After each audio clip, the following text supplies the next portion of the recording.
할렐루야. 하나님의 은혜가 이 시간 우리들 모두에게 임하기를 주의 이름으로 축원합니다.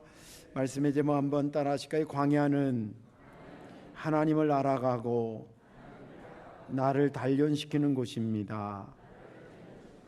아멘. 믿음 되길 바랍니다. 오늘 설교 듣기 전에 이런 생각을 한번 해보십시오. 내 삶을 돌이켜보면서 오늘까지 삶을 보면서 내 삶에 광야가 있었는가, 광야와 같은 상황들이 있었는가, 이런 것도 한번 생각해 보시고, 그 광야 때에 내가 얻은 것은 무엇이었나, 이런 것들을 생각하면서 말씀을 들으면 은혜가 되리라 생각이 듭니다. 저와 아주 친한 친구 목사가 있는데, 그 친구는 가난한 농부의 아들로 태어났습니다. 4남 1녀 중에 세 번째 아들로 태어났습니다. 가난하면 애라도 한 명만 나면 걔한테 쏟아줄 텐데, 그 가난한데 왜 이렇게 많이 나셨는지 그걸 n분의 1로 5대 1로 나누니까 이렇게 저렇게 삶이 척박했던 것입니다.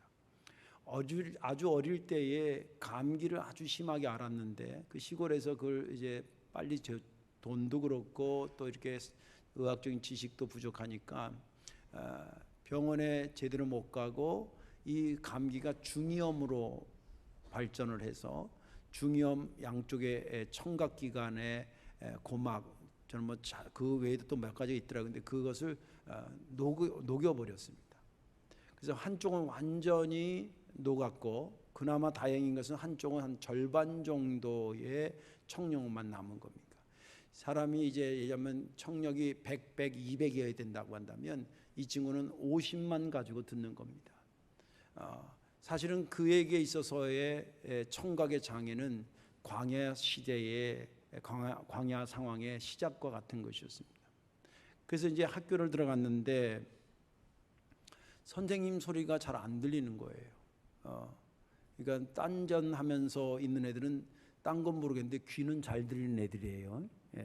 딴전을 피울 수가 없어요. 그러니까 잘 들으려고 그러면 두 가지인데, 하나는 자기 교과서를 미리 다 예습을 하는 거예요. 그리고 거기 관련된 걸 얘기할 거니까. 그리고 두 번째는 그 선생님의 입을 아주 뚜렷하게 보는 겁니다. 집중해서 보는 겁니다.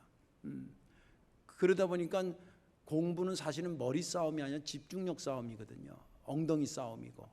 꾸준히 그걸 하니까 실력도 좋아져서, 저희가 감리교신학대학 들어갈 때 그 두 과에 312명이 들어갔는데 그 친구가 수석 입학을 했어요.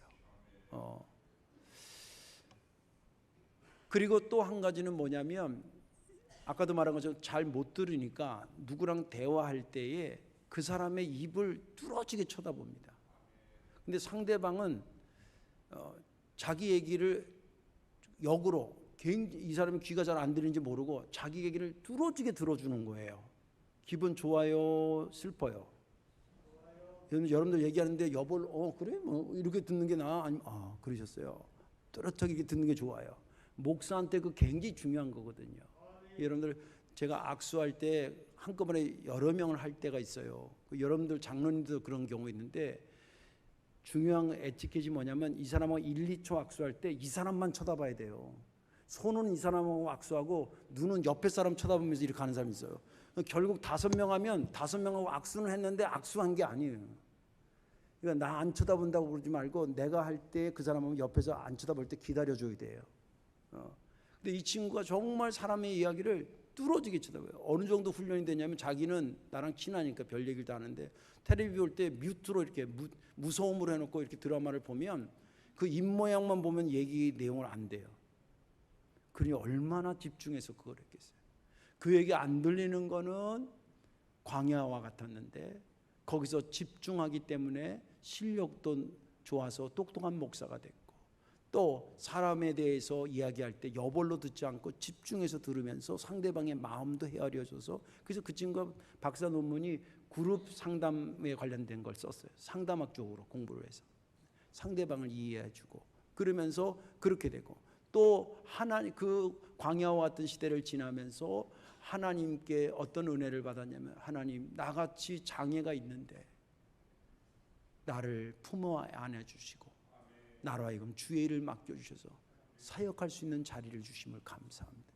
이게 날마다 갑니다. 지금도 굉장히 열심히 목회하고 교회도 큰 데서 사역을 하고 교회 분위기도 아주 아름답게 만들어가는 훌륭한 목회를 하는 친구였습니다.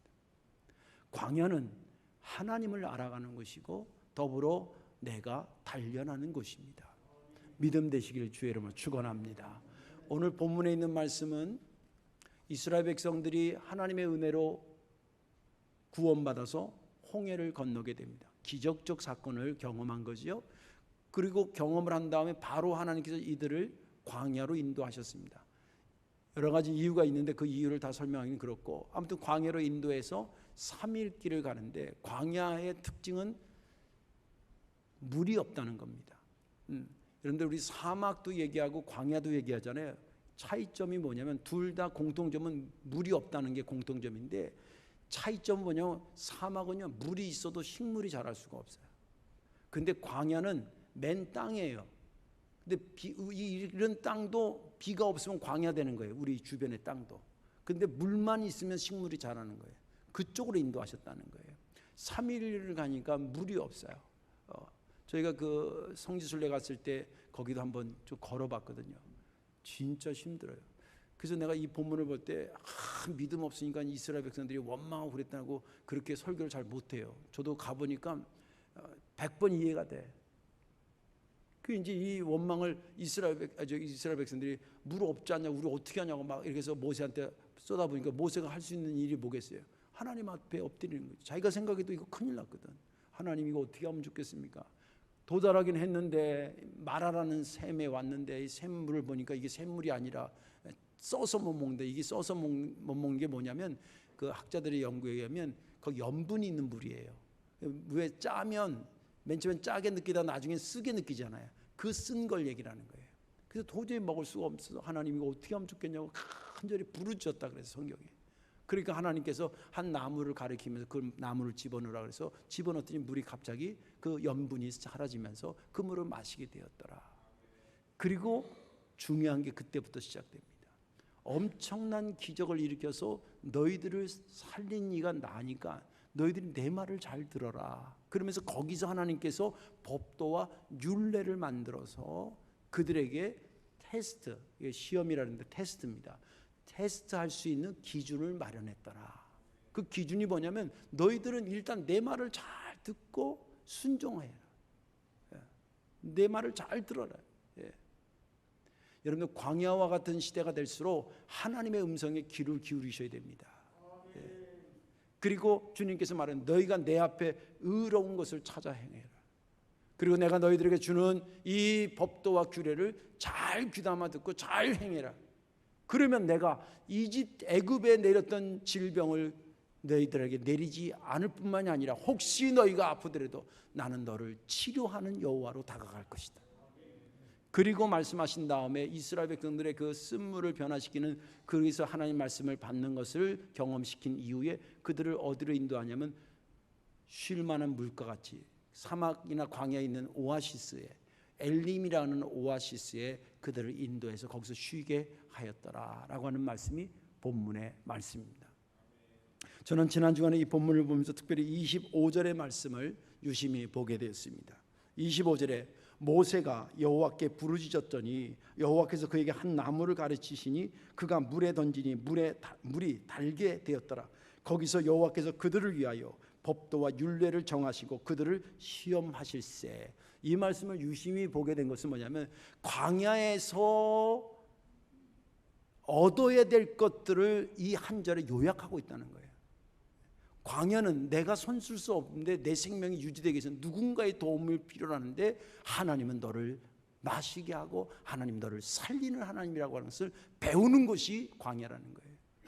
하나님이 알려주신 부분이 있고 또 거기서 알려주신 것뿐만이 아니라 너희가 이제는 그냥 막 살면 안 된다는 거예요. 너를 살리시는 하나님을 믿고 산다고 한다면 그분이 하라는 대로 잘해서 훈련받고 단련해서 네가 정말 하나님의 사람답게, 군인이면 군인답게, 교사면 교사답게, 학생이면 학생답게, 목사면 목사답게 훈련 통해서 그렇게 되라고.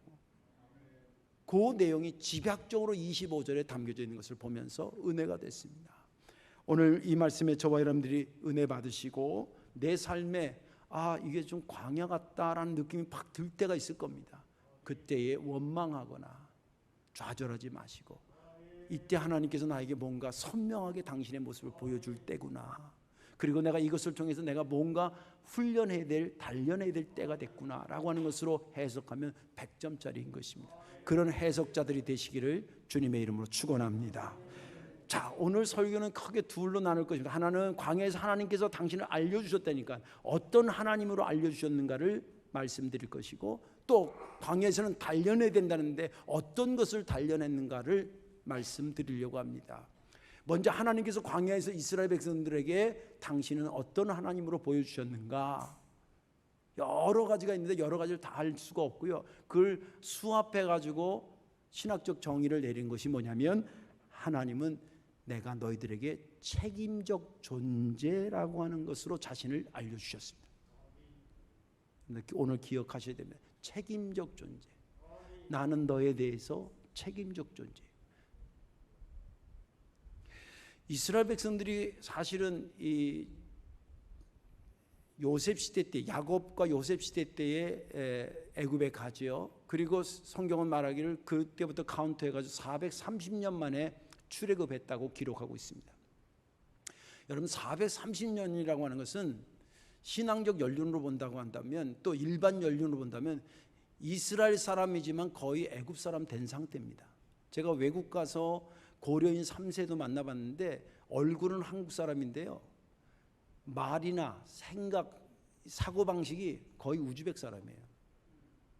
그 3세대가 길어야 100년이거든요. 100년 채 안 되는 기간인데 430년 동안 거기 가서 벌써 뭐 있었다, 그건 애굽 사람이지 유대인이 아니에요. 유대인이니까 유대인이라 그런 거지, 의식이라든지 이런 것들은 그렇다는 거예요.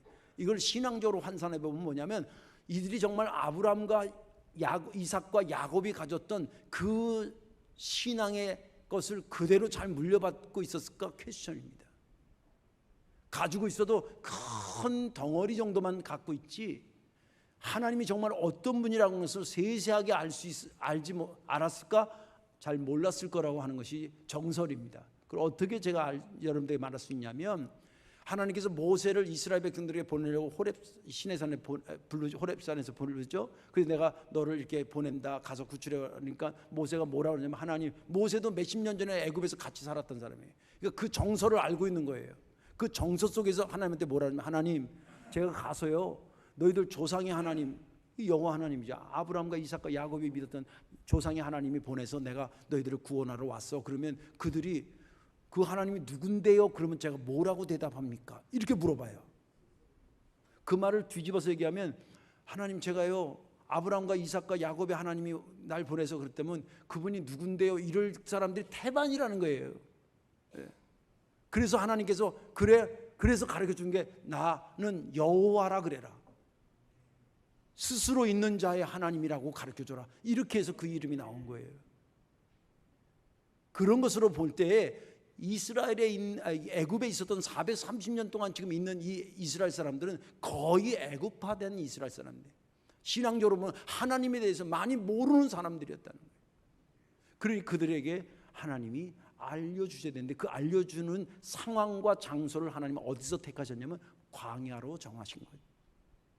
사실은 하나님께서는 창세기부터 요한계시록까지 하나님을 계속 그 시대를 따라서, 상황에 따라서 당신이 누구라고 하는 것을 가르쳐 주셨습니다. 이런 여러 가지를 합쳐가지고 신학적으로 정립한 말이 뭐냐면, 하나님은 책임적 존재로서의 하나님이시죠. 나에 대해서. 그래서 성경에 보면 여러분, 너희는 내 백성이 되고 나는 너의 하나님이 될지니라. 이게 뭐예요? 나는 너의 책임적 존재. 나는 너에게 책임적 존재. 이 책임적 존재로서의 하나님은 그럼 어떻게 해서 증거되냐면, 크게는 한 네 가지입니다. 하나는 창조주 하나님에서 책임적 존재라고 하는 것이 깔려져 있습니다. 하나님은 왜 그렇게 우리 인간을 사랑하고 나를 사랑하냐? 이유는 간단해. 내가 너를 만들었잖아.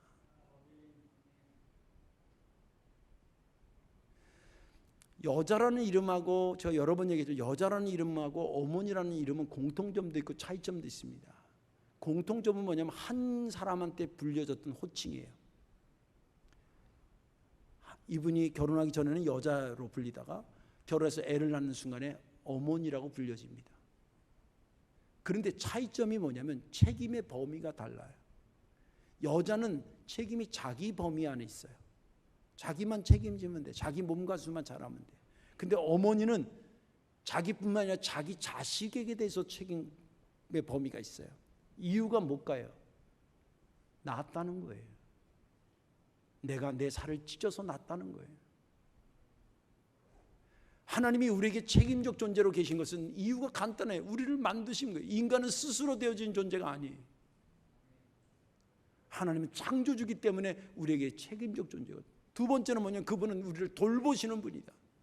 여러분들 출애굽의 여정을 한번 예를 들어보세요. 바로한테서 신음할 때에 거기서 건져내신 분, 그것처럼 돌봐주신 게 어디 있어요? 그들이 어디로 가야 될지 모를 때 딱 구출하자마자 구름기둥과 불기둥이 나타나는 거 돌보시고 인도하시는 거 아니겠습니까?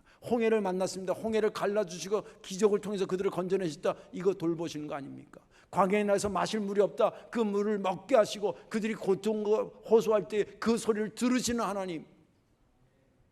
먹을 것이 없을 때 만나를 주시고 만나 먹고 고기가 없다니까 고기를 주시는 하나님. 메추라기를 주시는 하나님. 그들이 이 광야 생활을 걷는 데에 그들로 하여금 아말렉으로부터 막아주기도 하고 모자르면 채워주기도 하고 이게 다 뭐냐면 돌보시는 건데 왜 돌보시냐는 거예요. 책임적 존재이기 때문에 돌보시는 거예요. 또 한 가지는 뭐냐면 기준을 세워서 그들을 가르쳐 주시는 하나님입니다. 오늘 본문에도 법도와 율례를 지킨다는 거 아니에요. 왜 기준을 마련해 주는 겁니까? 왜 기준을 마련해 주는 겁니까? 우리로 하여금 바르게 가기 위해서. 우리로 하여금 바르게 가기 위해서 하나님께서 이스라엘 백성들이 광야로 나왔는데 이들에게 예배하는 공동체를 만들어 주고 싶은 거예요. 그래서 가장 먼저 지은 게 성막 아닙니까? 여러분들 성막은 하나님이 있다는 것을 증거하기 위한 그런 요소도 있지만 그런 요소만 가지고는 아닙니다. 예를 들면 성덕교회가 이만한 몇백 평짜리 건물이 있으면 하나님이 계시는 겁니까? 그러면 이 교회를 짓기 전에는 그럼 하나님이 없었던 겁니까? 이 교회를 있게 한 것은 이렇게 성전을 짓게 한 것은 우리들의 믿음을 위해서 있는 거예요.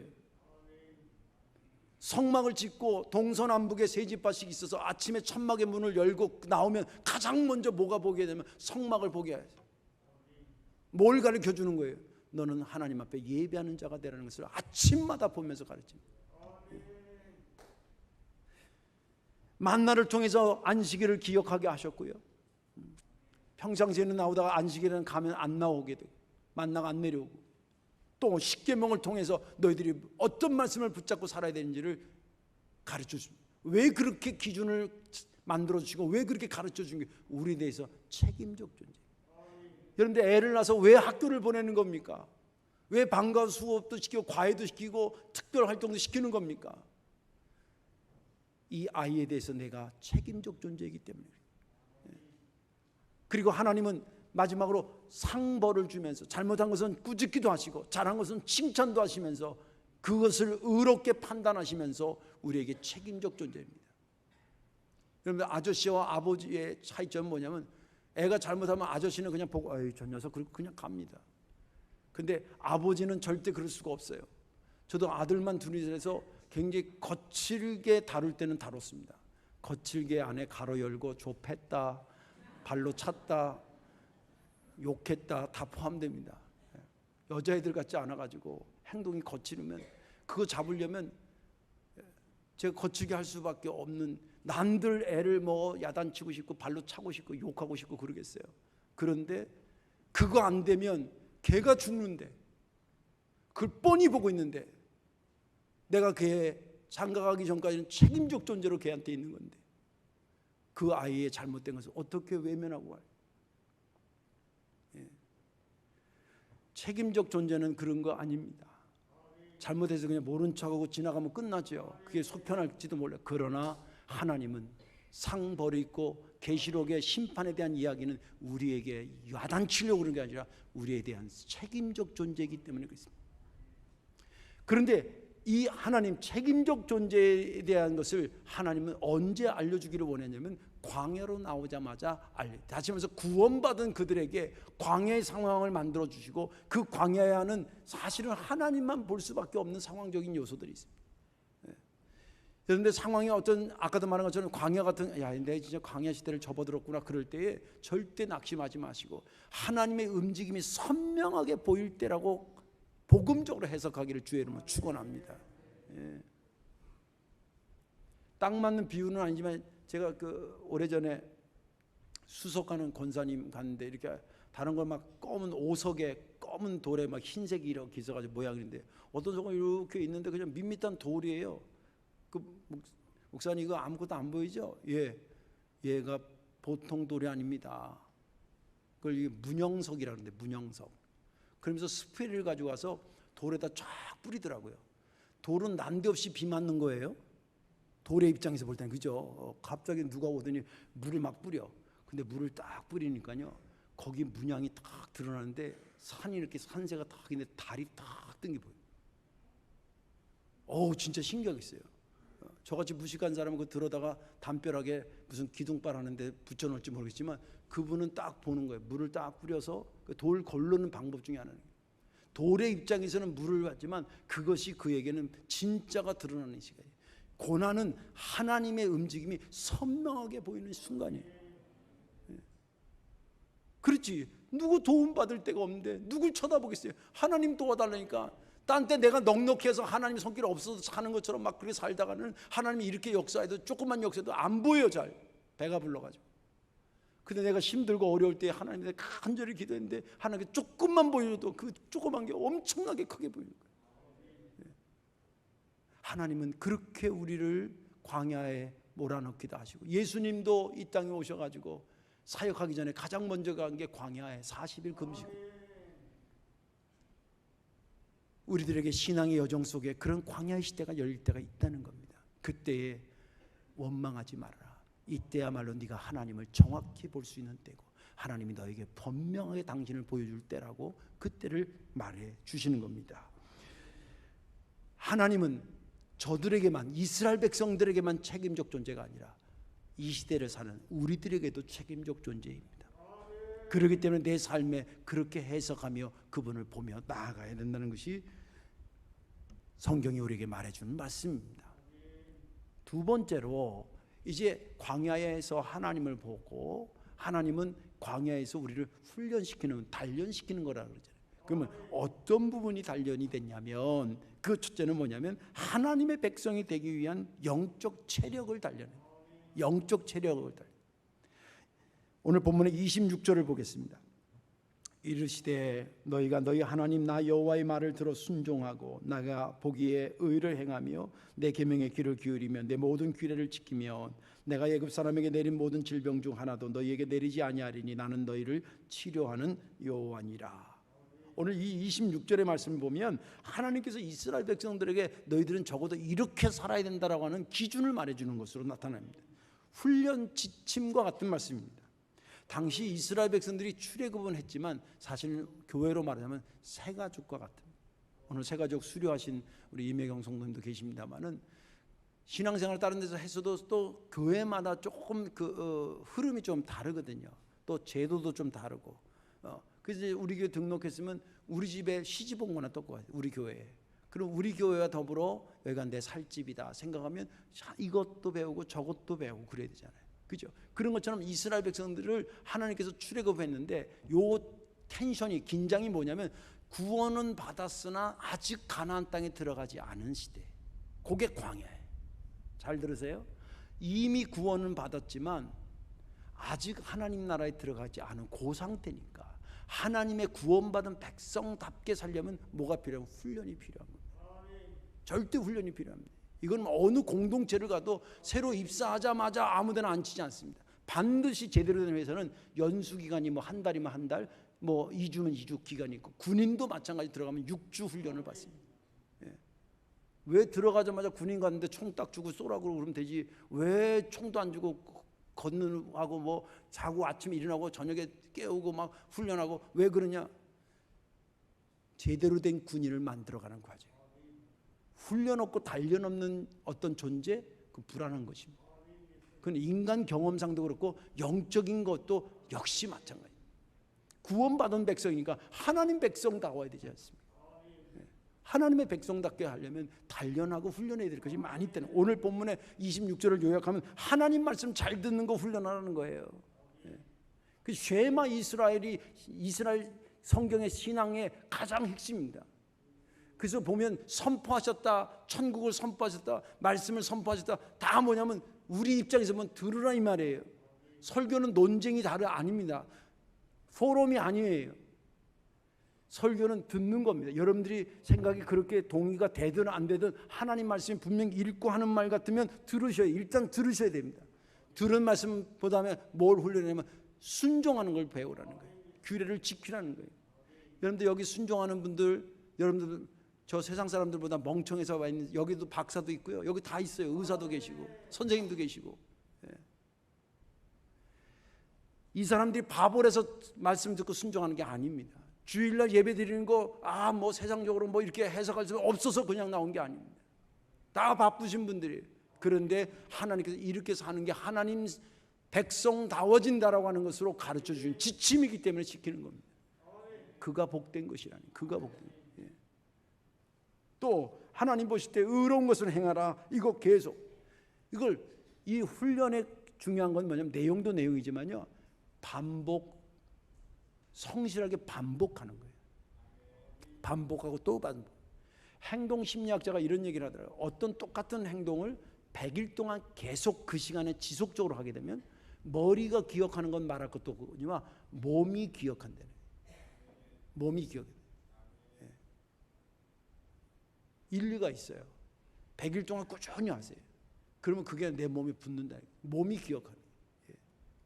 여러분들 아까도 얘기한 성막 짓는 거, 하나님께서 예배를 가르치는 작업이셨습니다.